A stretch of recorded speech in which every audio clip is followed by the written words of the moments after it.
इंसान हो चाहे घोड़ा हो, जब उनके नेल्स बढ़ जाते हैं तो वो कटने बहुत ज़रूरी हैं, वरना चोट लगने का खतरा है और भी बहुत सारी चीज़ें हैं। कई दिनों से हमारे घोड़ों के सुम बढ़े हुए हैं। सुम यानी कि उनकी भाषा में नाखून उनके बढ़े हुए हैं और ये हर महीने या कुछ कुछ दिनों बाद बनने बहुत ज़रूरी हैं। तो आज जब मैं घर चला गया था तो नाल वाले भाई आए, उन्होंने सुम वगैरह बनाए होंगे। तो गजेंद्र के ऊपर शायद मुझे लग रहा है कि ग्रह चल रही है। सुबह उसे ततिये ने काटा और एक बार वो घोड़ी के वाड़ से बच भी चुका है, लेकिन आज शायद नहीं बच पाया। गजेंद्र का कहना था कि भाई चोट मार दी आज तो। चलो गजेंद्र से भी मिलते हैं और सारे घोड़ों को चेक करते हैं। नाल वाले भाई की बाइक अभी खड़ी है, मैं बिल्कुल अभी आया हूँ, तो अंदर चलकर एक बार चेक करते हैं फार्म के हाल क्या हैं और गजेंद्र के क्या हाल हैं अपने के। दोस्तों यहाँ है हमारा गजेंद्र, इसके ऊपर ग्रह चल चुकी है। आज कहाँ चोट लगी दिखाना जरा। यहाँ पर क्या लात लगी, क्या लगी? लात लगी। और सुबह वाला जो हाथ है वो दिखाना। आहा, बॉक्सर के हाथ देखें, जब डंक निकाला था ये सूजन कैसे आती है वो? अच्छा आती है थोड़ी बहुत तो, लेकिन यार मैं बच गया। पता नहीं मधुमक्खी ने मेरे काटा यहाँ बहुत तगड़ा, मेरे नहीं आई यार सूजन बिल्कुल भी। वो काला वाला था, वो काली वाली थी।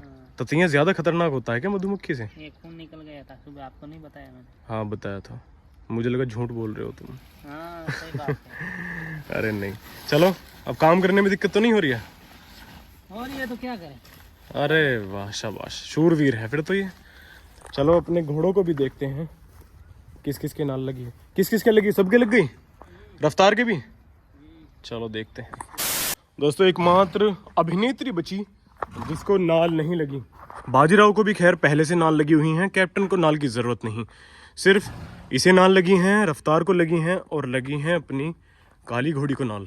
लेकिन सुना है कि काली घोड़ी ने बहुत ज़्यादा परेशान किया था इन्हें सब। चलो काली घोड़ी को बाहर निकालते हैं और देखते हैं कि कितना परेशान करती है ये सबको। अब इसे निकालते हैं ज़रा बाहर। तो घोड़ी को लगाम लगा ली है। अब कुंदन के पीछे पीछे बच्ची को हमें वहाँ लेकर जाना है, तीसरे वाली केज में। वहाँ जाने से वो थोड़ा सा बढ़िया केज है, बड़ा केज है और वहाँ कैप्टन भी अच्छी तरह से दिखता है, तो वहाँ ये बच्ची रह लेगी, टिक जाएगी। अब इसे लेकर चलते हैं। आ जा भाई कुंदन। हाँ बस ये इससे मिलेगी पहले। यार मैं सोनपरी को अपने साथ लेकर तो चला जाता, लेकिन आज हमें थोड़ा सा दूर जाना है, सिर्फ खेतों तक नहीं, आज हमें हाईवे पर जाना है। तो बच्ची कहीं वहाँ खो जाए, इसी वजह से हम इसे लेकर नहीं जा रहे। अब गेट लगाना। क्या क्या है दोस्तों, कुंदन को बाहर निकाल दिया है और बच्ची है अब अंदर।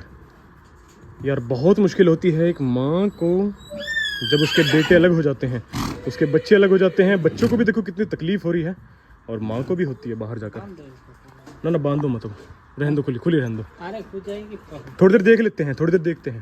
पैर अड़ा लेंगे, कोई बात नहीं, थोड़ी देर रहने दे ऐसे। बस वेरी गुड। दोस्तों कुंदन को ऑलमोस्ट मैंने तैयार कर दिया है और दिलशाद भाई ने ही आज नाल लगाई है। चलाकर देखने के बाद पता लगता है कि नाल लगी कैसी है। मेरे ख्याल में नाल बढ़िया ही लगी है, क्योंकि पैरों की शेप से ही पता लग रहा है। और हमारे कारीगर हर बार के लिए अब दिलशाद भाई रह रहे हैं, तो लेकिन ये आते ही नहीं है, बहुत ज़्यादा वेट करना पड़ता है इनके लिए, तब जाकर आते हैं। क्या करें यार, काम इतना है और कारीगर कम है। चलो कोई दिक्कत नहीं है, अब इसे लेकर चलते हैं और इस पर सवारी करके आएंगे। ठीक है, तुम ले लो बुलेट और हाईवे पर लेकर चलेंगे। ये बिठाने में सबसे ज़्यादा गड़बड़ करती है। पहले अभिनेत्री थी इस मामले में, अभिनेत्री को तो मैंने प्यार करके ट्रीट करके थोड़ा सही कर दिया, लेकिन कुंदन की बारी है आज बिठाने की और ये तरीके से बिठाएगी आज। मेरे को लग रहा है इसको कभी किया नहीं है ना। हाँ तभी ऐसी हो रही है। बस बुलेट है इधर है। भाई चिंगारी है, चिंगारी। ये सिर्फ मेरी ही बात नहीं है, बल्कि किसी का भी घोड़ा जब ऐसी हरकतें करता है, जायज़ सी बात है उसे गुस्सा आता है, लेकिन हमें गुस्से को थोड़ा काबू में रखना पड़ता है, क्योंकि हम बेवजह घोड़े को पीट नहीं सकते हैं।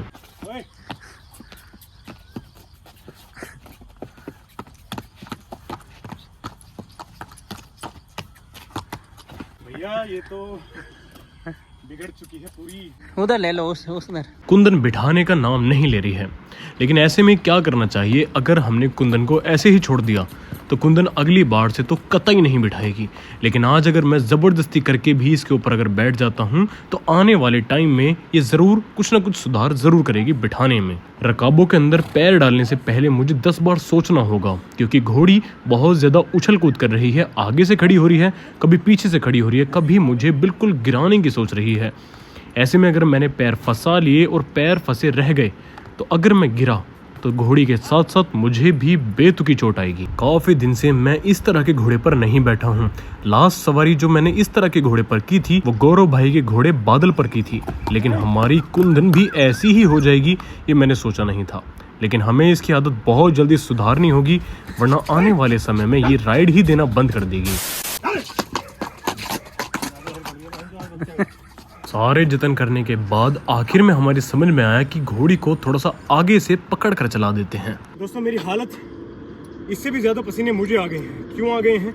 ये कहीं भी एकदम रुक जाती थी क्योंकि इसे याद आ रही है अपनी बच्ची की। ऑब्वियस सी बात है, ये अपनी बच्ची को याद कर रही है, बार बार बीच में रुक जाती है।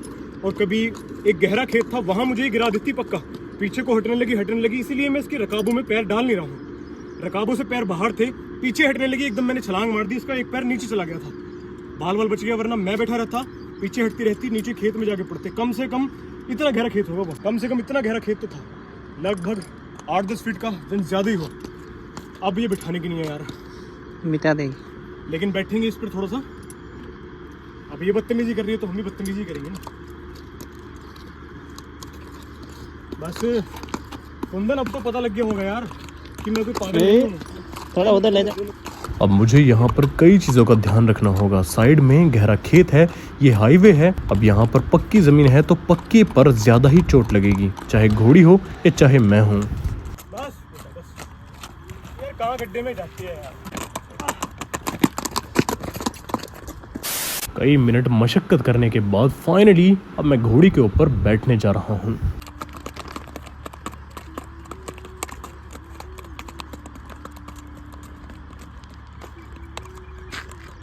इसके उछल कूद करने वाला दम तो मैंने देख लिया है, लेकिन अब देखते हैं कि चलने में ये कितना दम लगाती है।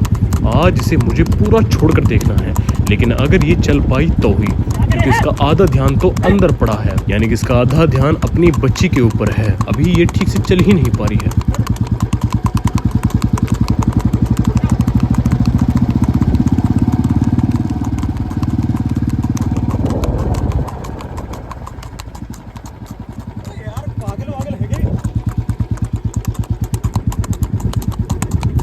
कभी कभार तो जब ये चलती है बड़ा ही मज़ा आता है इसे चलाने में, लेकिन पता नहीं क्यों जब इसे याद आती है कि मेरी बच्ची मेरे साथ नहीं है, ये कूद कूद कर यानी कि लंगड़ी टांग से चलने लग जाती है। ये चीज़ बहुत ज़्यादा खून फूकने वाली होती है, लेकिन कैसे न कैसे इसे कंट्रोल में, खुद का गुस्से को कंट्रोल में करके हमें इसे चलाना ही होगा। आज ऐसा चल रही है, कल शायद इससे बढ़िया चलेगी, परसों और भी बेहतरीन चलेगी, लेकिन हार ना मानते हुए बस इसे फोकस के साथ चलाते रहना होगा।